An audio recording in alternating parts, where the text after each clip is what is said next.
Si aujourd'hui je te pose la question de me dire quelle est ton identité, connais-tu la réponse? Est-ce que tu as eu le temps d'examiner quelle est cette identité que Christ t'a donnée à la croix? Quels sont les éléments qui constituent cette identité? Parce que c'est très important de connaître cette identité, parce que cette identité va justement régulariser ta manière de te comporter, ta manière de réagir face aux différentes situations de la vie. Dans la vidéo qui va suivre tout à l'heure, je vais justement parler de ce sujet et te donner quelques éléments de l'identité qui vont t'aider justement à réajuster ton comportement pour que tu puisses manifester les capacités que Dieu t'a données sur cette terre. On se donne rendez-vous à tout à l'heure.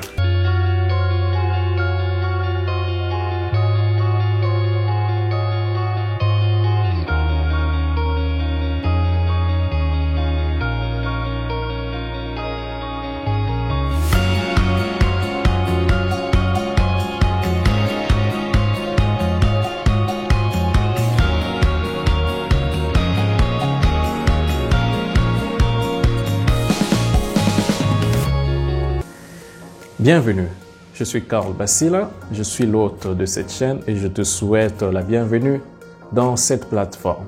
Je suis très content que tu aies choisi de me donner l'opportunité de te parler et j'espère que ce que je dirai tout à l'heure va apporter un peu plus dans ta vie spirituelle. Donc, revenons dans notre sujet. Mais avant de commencer, je vais te demander d'abord de cliquer dans le bouton qui est en bas d'abonnement, comme ça tu vas t'abonner à la chaîne et n'oublie pas de cliquer la cloche qui est juste à côté pour recevoir les indications, les informations chaque fois qu'une nouvelle vidéo est téléchargée. Et aussi, n'oublie pas de partager cette vidéo à tes amis, à tes contacts, qui puissent aussi recevoir cette vérité de la part du Seigneur. Donc, revenons à notre sujet. J'ai parlé de l'identité.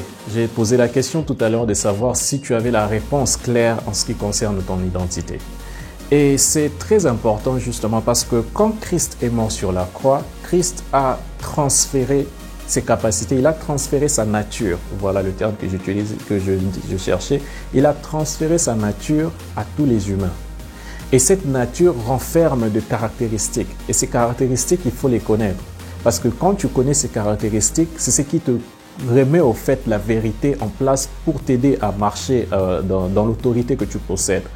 Donc, c'est très important de savoir que Christ n'est pas mort à la croix juste pour pardonner les péchés et puis ça s'arrête là. C'est vrai, il est mort à la croix pour nos péchés, pour que nous n'ayons plus à payer les péchés pour lesquels on était condamnés. Parce que de toutes les manières, aucun être humain n'avait la capacité et n'aura la capacité de payer pour ces péchés-là. Seul Christ pouvait le faire. Et il l'a fait et nous a accordé. Mais en le faisant, il a accompli beaucoup d'autres choses que juste pardonner nos péchés. Il a transféré sa nature divine et il nous les a donnés. Et il nous a restaurés dans notre nature divine que Dieu nous avait donné, nous avait accordé au départ quand il a créé Adam et Ève. Mais bien que Adam n'était pas le produit fini, mais Adam avait des capacités qui ont été perdues par la chute avec le péché du jardin d'Éden quand ils ont mangé la pomme. Donc il fallait restituer ce péché et reconstruire l'homme spirituel au niveau auquel Dieu avait l'idée quand il a créé Adam au départ. Parce que Dieu avait une idée bien définie. Il voulait mener l'homme à être vraiment une entité qui soit très puissante et qui lui ressemble totalement, qui fonctionne comme lui.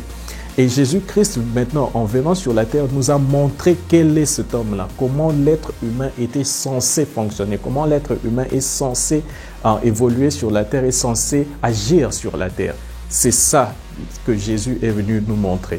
Maintenant, en mourant à la croix, il a pris cette nature tout entière, toutes les actions qu'il faisait, toutes ces capacités qu'il avait en lui, il nous les a transmises.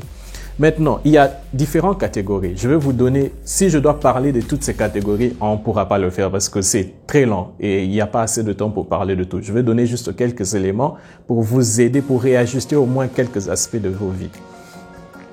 Donc, la première chose, nous devenons une nouvelle créature. Ça, c'est une des caractéristiques de notre identité en Christ. Nous sommes devenus une nouvelle créature. C'est-à-dire, quand Christ est mort sur la croix, nous aussi, nous avons été crucifiés avec lui. Donc, pour expliquer, quand Christ est mort sur la croix, il a pris cette nature dans laquelle il a opéré sur la terre et il nous les a transférés.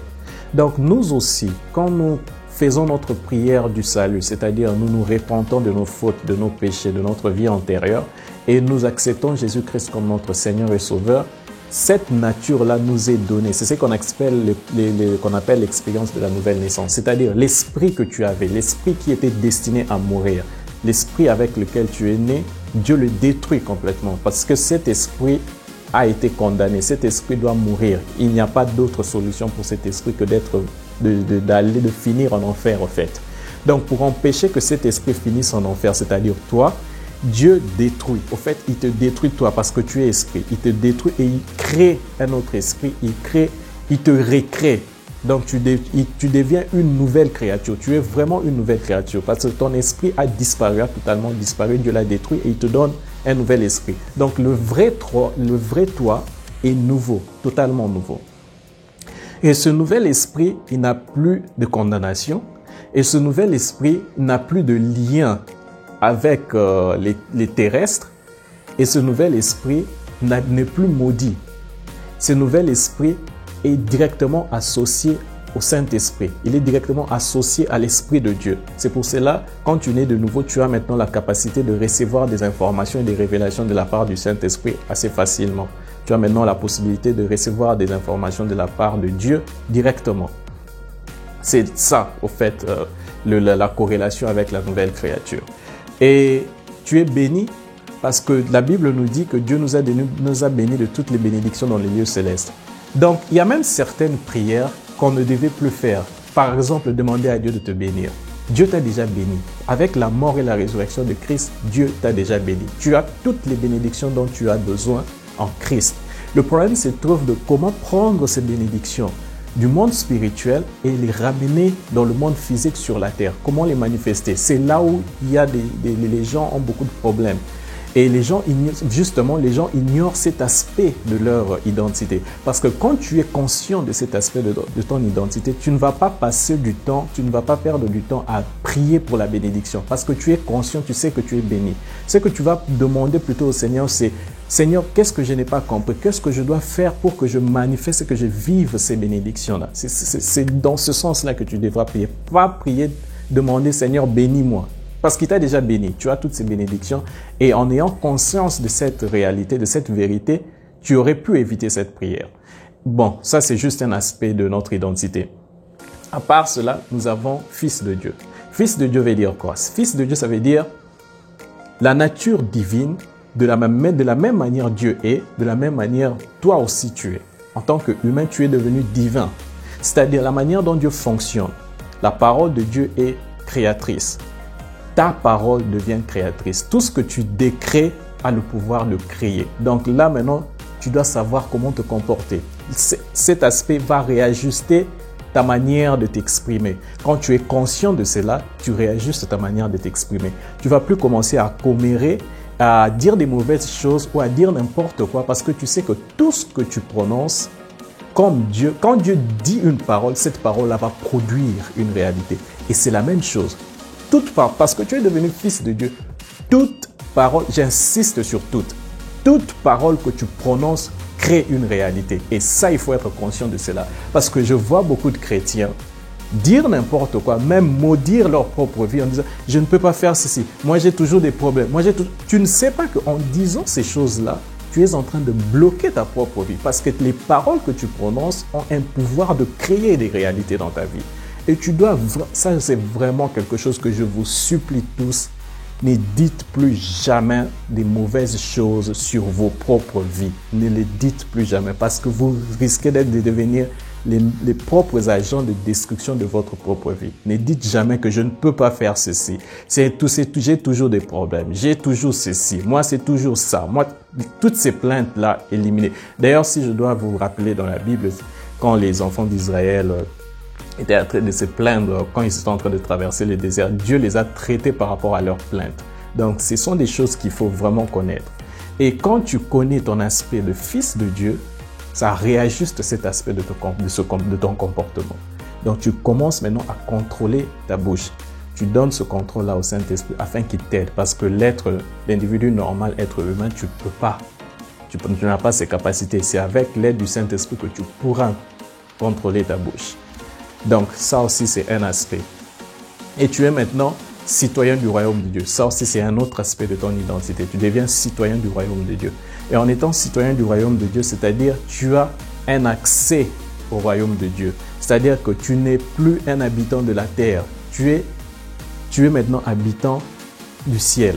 C'est-à-dire tu as accès au royaume de Dieu. Tout ce qui se trouve dans le royaume de Dieu, sa manière de fonctionnement, sa manière d'action, tous les plans maintenant tes désirs doivent se conformer au désir, au plan, au fonctionnement du royaume de Dieu. Et là maintenant, comment fonctionne le royaume de Dieu? Si je dois donner une caricature, c'est-à-dire, disons, comment on appelle ce document? La Constitution. Voilà. Quelle est la Constitution du royaume de Dieu? Là maintenant, ça te renvoie vers la Bible. C'est là où maintenant il faut méditer la parole, étudier la parole, connaître la parole et appliquer la parole, obéir à la parole. Quand tu fais ça, tu es en train de prouver que tu es vraiment citoyen du royaume de Dieu, que ce ne sont plus les lois terrestres qui régissent ta vie, mais c'est plutôt les lois divines. Quand Dieu te dit, donne ta dîme chaque fois que tu as ton salaire, tu n'as pas à réfléchir, tu n'as pas à comprendre pourquoi Dieu me le dit, tant que ça fait partie de loi de notre pays qui est le royaume de Dieu, je l'applique. C'est comme ça que tu fonctionnes. Ça aussi, ça modifie ton comportement, ça modifie ta manière de fonctionner sur cette terre. Donc ça, ce sont les différents aspects de ton identité. À part fils de Dieu, tu es aussi la brebis de Jésus-Christ. Et quand tu es la brebis de Jésus-Christ, ça aussi, ça change ta manière de fonctionner, ta manière de penser. La brebis de Jésus, quel est le rôle du berger et quel est le rôle de la brebis? Le berger est là pour montrer le chemin à la brebis. Partout où le berger part, la brebis suit. La brebis ne pose pas de questions. La brebis a une totale confiance au berger parce qu'il sait que le berger a son meilleur intérêt. C'est-à-dire le berger travaille pour que la brebis puisse évoluer, puisse grandir, puisse rester en sécurité. C'est la même manière. Quand tu es devenu maintenant brebis de Christ, c'est-à-dire que tu suis Christ partout dans n'importe quelle direction qui va t'orienter et tu lui fais confiance totalement. Tu n'as pas à douter de la parole de Dieu. Quand la parole de Dieu te dit que tu es fort, ça veut dire que tu es fort. Tu proclames cela et ça va s'accomplir. Quand la parole de Dieu te dit que tu auras ce poste-là, tu l'auras. Tu n'as pas à douter parce que c'est la parole de Dieu. Donc là, quand tu comprends cet aspect de ton identité, ça t'aide à vaincre le doute, ça t'aide à vaincre l'incrédulité. Et là, tu es en train de marcher maintenant dans l'obéissance totale à la parole de Dieu. Et il y a aussi un autre aspect de notre identité, c'est-à-dire l'épouse de Christ. Là aussi, je vous renvoie encore au fonctionnement du monde pour faire un peu le parallélisme. L'épouse, c'est c'est la personne qui est associée à un époux. Et l'épouse vit en intimité avec l'époux, c'est-à-dire il partage des secrets que les autres membres de la famille n'ont pas accès. Et il a des avantages que les autres personnes, même les enfants, n'ont pas les avantages de l'époux. Parce que l'époux peut changer complètement les décisions de l'épouse plutôt peut changer complètement les décisions de l'époux juste à cause de la proximité et de l'intimité qu'ils ont ensemble. Donc maintenant, en devenant épouse de Christ, Dieu te propulse à une position où tu as une intimité directe avec lui. C'est-à-dire que vous voyez comment Moïse a modifié le plan de Dieu quand Dieu voulait détruire les enfants d'Israël. Simplement par la plaidoirie de Moïse, Dieu a changé ce plan-là. C'est-à-dire qu'en tant qu'épouse, tu as aussi ce pouvoir-là. C'est-à-dire que tu as maintenant le pouvoir d'intercession assez fort. C'est-à-dire quand toi tu pries et que Dieu avait un plan qui était mauvais, quand tu intercèdes pour les personnes, quand tu intercèdes pour la vie des personnes, pour les maladies, les différentes situations par lesquelles les personnes sont en train de passer, tes prières ont un pouvoir énorme parce qu'ils ont la capacité de toucher le cœur de Dieu et de l'amener à prendre des décisions qui vont s'aligner avec ça. Et ça, c'est quelque chose de très important à savoir. Quand tu connais ça, tu ne vas plus te gêner parce que tu sais que les paroles que tu dis pendant ta prière ont des effets sur le cœur de Dieu et ça a de l'influence qui est assez grande. À part l'épouse de Christ, tu es aussi serviteur de Dieu. Et serviteur de Dieu, vous connaissez quand vous avez par exemple des serviteurs, disons, dans vos maisons ou je ne sais pas moi, dans vos lieux de travail, vous savez quel est le rôle. La personne fait tout ce qu'on lui demande, tout ce que son patron lui demande de faire, la personne va l'exécuter. La personne n'a pas à prendre ses décisions personnelles pour accomplir la tâche qu'on lui donne. Tant que tu es serviteur, tu accomplis les tâches qu'on t'a données et ce n'est pas à toi de prendre les décisions. C'est la même chose. Quand tu comprends ça, que parmi les aspects de ton identité, tu es serviteur de Dieu, ça veut dire que ce n'est plus à toi de prendre les décisions en ce qui concerne ton action, en ce qui concerne les choses que tu dois accomplir. Les décisions viennent de Dieu et toi, tu n'as qu'à accomplir ces décisions. Tu n'as qu'à travailler pour que ces décisions se matérialisent. Donc, c'est un peu dans ce sens-là. Je vous ai donné quelques aspects. Justement, le programme que j'ai créé, je suis en train de partir, je suis en train d'aller en profondeur sur chaque aspect de notre identité pour essayer un peu de donner aux chrétiens comment la personne doit se comporter et comment il doit marcher vraiment dans cette identité en pleine connaissance de ses capacités, des interdits et des choses qu'il ne faut pas faire parce qu'il faut éviter tout ce qui est désobéissance, rébellion, il y en a tellement. Mais du moins, avec le peu que j'ai pu vous transmettre à travers de cette vidéo, je pense que vous pourrez déjà commencer à changer la manière dont vous fonctionnez et réajuster certaines choses dans vos vies. Et pour ceux qui veulent aller vraiment en profondeur et approfondir ce sujet pour vraiment prendre connaissance, disons, de leur identité, je vous invite à vous inscrire justement au programme que j'ai ouvert. Et je ne sais pas s'il y a il y a vraiment un temps réduit d'enregistrement, disons, d'inscription, parce que les cours commencent plutôt le 12 novembre. Donc, pour ceux qui veulent s'enregistrer, il faut le faire rapidement avant le 12 novembre, parce qu'après le 12, je vais clôturer les inscriptions et il n'y aura plus d'autres inscriptions jusqu'à l'année prochaine. Donc, c'est vraiment une opportunité à saisir pendant que les inscriptions sont encore disponibles.